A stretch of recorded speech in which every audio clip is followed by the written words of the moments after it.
let's take a look at how to load data from an Excel file. To do this, we will be using the Excel read component in the Excel plugin. Here we can set the file path, which can be dynamic or static depending on your requirement. You can also change the read type and then set the range.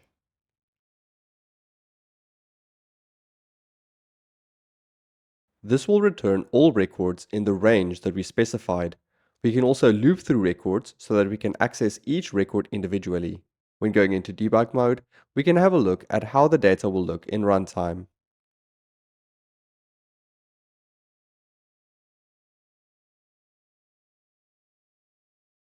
You can also load data from a specific range in all worksheets.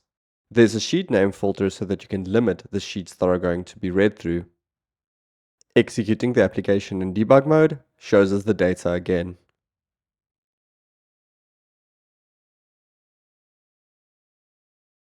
We will now read each record in the Excel file and then import that into a database.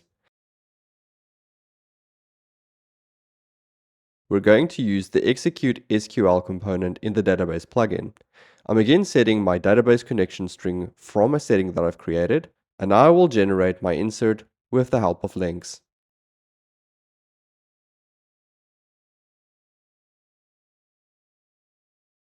Assign the input parameters as the columns that are read from the Excel file. You can also add static data or variables that have been declared in Linx. On execution, Linx will read each record in our specified range and will then insert each of those records into the database. To learn more, go to linx.software.